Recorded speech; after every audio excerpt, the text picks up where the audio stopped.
Hello guys, welcome back to my channel. This is Varun Tahin. So previously we have seen how to work with Seaborn library using sample dataset and plotted some of the important plots to uncover some hidden information from data. Now as planned, we will be visualizing the same dataset using Seaborn and check what additional functionality Seaborn provides. So in this session, we will be seeing how to visualize the univariate distributions and also bivariate distribution. So talking of Seaborn, Seaborn is a Python library that is built on top of Matplotlib. It creates much more attractive plots than Matplotlib, and it is often more concise than the Matplotlib when we want to customize our plots and add some colors or grids or etc.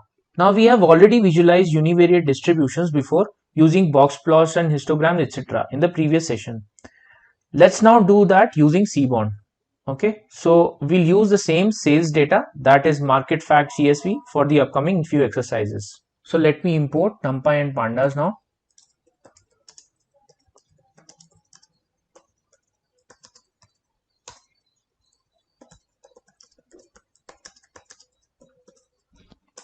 Okay, and let me import Matplotlib also.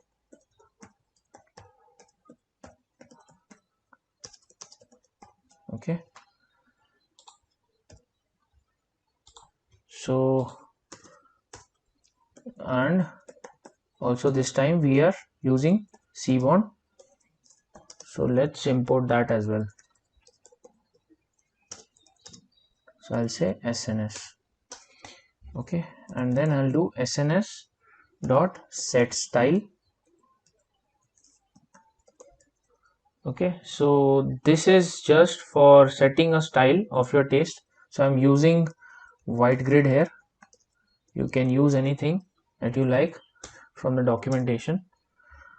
So first I need to load the CSV file. So I'll say read underscore CSV and I'll give dot slash global sales data slash market underscore fact dot CSV and do df dot head. Okay, so it has loaded some of the data now. So now guys, let's see histograms and density plots. So histograms and density plots shows the frequency of a numeric variable along the y-axis and the value, that is the column we are picking, along the x-axis. So sns.distplot is the function we will use here to plot the density curve. There is one thing to notice here guys, that this is way much better than the vanilla matplotlib, and you will see that once I plot this graph. So let's say sns.distplot and then let me give shipping cost as one of the columns here. Okay, so I'll just copy it here, and now you will see that it is showing the density curve here. Okay, so more density is towards between 0 to 10, and it is also showing the frequency of occurrence of a particular value. So guys, here you can also notice that it is giving a future warning that this plot will be deprecated and removed in the future versions. So we will try and avoid using this function. Okay, there are much better functions and which gives identical values and identical plots than the distplot. So let's use those. So now we will use distplot as mentioned in the warning. Okay, you can see here that this is mentioning this to use distplot instead of distplot. So also we will be giving a parameter there for density estimation, that is kernel density estimation, commonly called as KDE. So we will not go deeper into the internals of it right now, which anyways we will be covering when we will be learning on statistics. So for now, all you need to know is that KDE is used for automatic bandwidth determination by determining the density area. Okay, so instead of this distplot, I'll simply change it to distplot. Okay, and just give here KDE equals to true and do plt dot show. Okay, so here you will find that this is giving us identical plot without the warning. Now we can also plot what is known as rug plot, which will plot the actual data points at small vertical bars. Okay, let me tell you how it is done. So we have to just pass rug as a additional parameter here with true. Okay, when you do this, and let me take only 200 odd entries because this will take a while. Okay, you will observe here that it will have small vertical bars. So this is just like an additional information it is giving to you. Now we can also plot simply the density plot without the histogram bars. Okay, so that can be created by specifying the kind parameter inside the displot. So this time let me take sales as a column. Okay, and provide kind parameter with only KDE. Okay, so when I do plt.show, you will observe that it has only created this KDE line and not the histograms which we were seeing earlier. Now since Seaborn uses matplotlib behind the scenes, the usual matplotlib functions also will work well with Seaborn. Okay, so for an example, we have used subplots in the previous sessions. So we can use the same subplots to plot the multiple univariate distributions also here. So we will be using histplot here because displot does not take the AX parameter, that is the axis parameters for subplots. So we will use kernel density estimate for smooth distribution, which works for univariate data.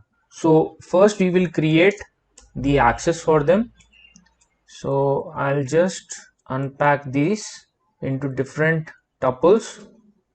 Okay, I'll say AX1 comma AX2 comma AX3 comma AX4. Okay, so we will be using plt.subplots, okay, to get the axis. So as we have 4 plots, so I'm just distributing those 4 plots into 2 rows, 2 columns. So I'll just say plt.title and we will use sales here. Okay, and then we will say snx.histplot and specify df sales with KDE as the parameter. Okay, and let me give the axis also. So axis equals to AX1. Okay, so then let me plot the other 3 also. I'll just copy this and change the column name. So here we will use profit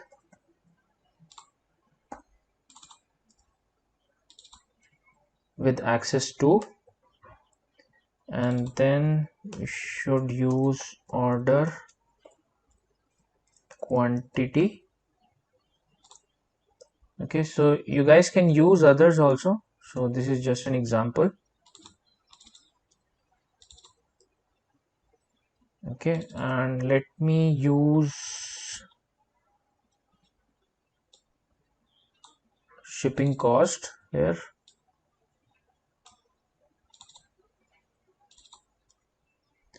And let me give this as axis 3 and this as axis 4. Okay, and at last we will tie them up. So I'll just say fig dot tight underscore layout. Okay, when I execute this, okay, sorry, I forgot one bracket here. So when I execute this, you will see that it has taken a lot of time here, but it has executed and shown these graphs as a subplot. And you can see the scaling is not normalized or not same in every graph. So we might have to use log scale here. So let me say log underscore scale, so that to unify the scales for all the plots. Okay, and let me use it in every subplot.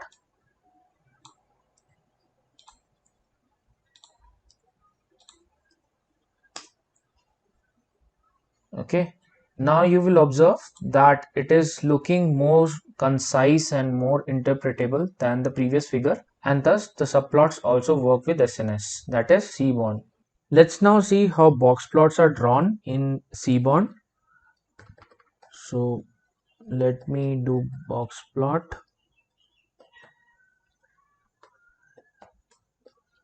and give the order quantity here as the column.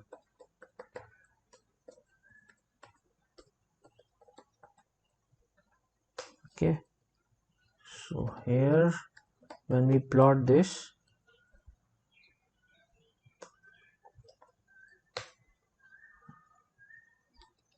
you will see that this has plotted the horizontal box plot. So this is the great way for visualizing the univariate analysis data, because this will represent the statistics such as 25th percentile, 50th percentile and 75th percentile, as we have discussed in the previous session also. Now we can draw this also vertically. So we need to just specify the y-axis here. Okay, so instead of this we will say y is equals to df with that particular column, and you will see that this will be converted vertically. Now let us visualize using the bivariate distributions. So bivariate distributions are nothing but two univariate distributions plotted on x and y axis respectively, and they also help you to observe the relationship between the two variables. Okay, so they are also called as joint distributions and are created using joint plot. So let us see two continuous variables and point the joint plot. So I'll say SNS dot joint plot. Okay, and use sales and profit for this example and give the df. Okay, so the first two parameters will be the column names and the third parameter is the data frame from which you want to plot the graph. Then I'll say plt dot show. Okay, so this will take a while. Okay, so this has plotted the joint plot, and you can see that both the distributions are heavily skewed and all the points seem to be concentrated in only one region. So that is because there are some extreme values of the profits and sales you can see here, which matplotlib is trying to accommodate in the limited space of the plot. Okay, so these are kind of outliers. So what we'll do is we will remove that point and plot this again. Okay, so let us limit our data frame values. So we'll say df dot profit. So I'm just selecting the area for this plot, that is profit is less than 10,000 and sales is less than 20,000.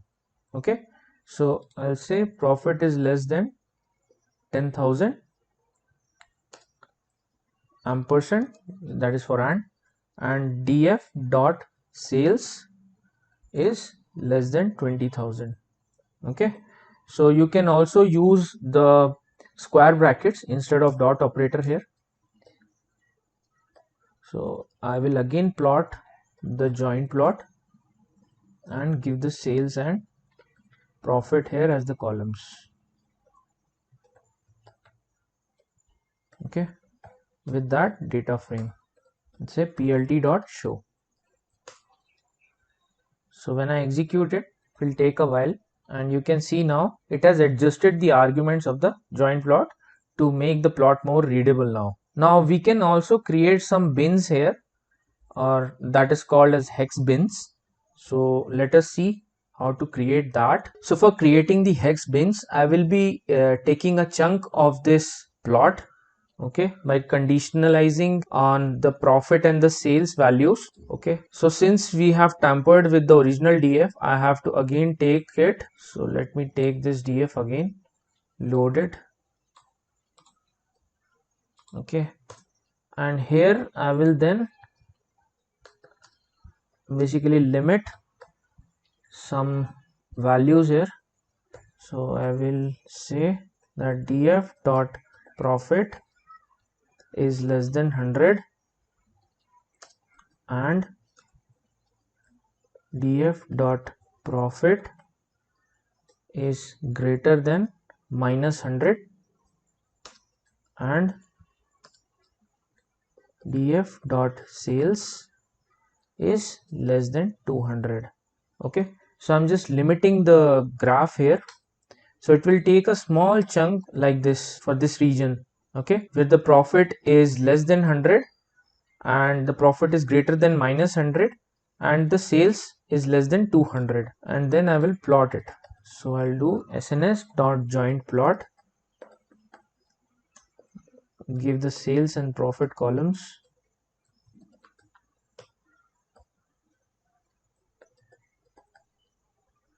and give the data frame, and there will be a kind parameter which will have hex here because we are binning via hex bins, and then I will give it a separate color this time.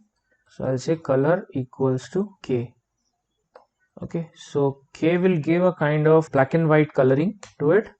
We'll see that. Okay, so when I do plt.show, you can see here it has color coded it in black and white. And just observe the bottom right corner of this plot. So this region of the plot represents the order where the sales is very high but the profit is low. So that is that even when the store is getting high revenue, the orders are still making losses. Okay, so these are kind of orders a business would want to avoid. So these observation we can basically interpret from such graphs or such plots. So this is the end of today's session, guys. In the next session, we will be seeing how to visualize pairwise relationship using pairwise plots and heat maps. Until then, guys, please practice the concepts taught. Also, I would like you to let me know how are you finding my content. If you really liked it, please don't forget to subscribe my channel and hit the bell icon for future updates. Also, please like and share it to your fellow colleagues who are data science enthusiasts, as all this content is for free and I hope this helps. Please take care of yourselves and your loved ones. I will meet you soon in the next session. Until then, thank you for watching this and stay safe.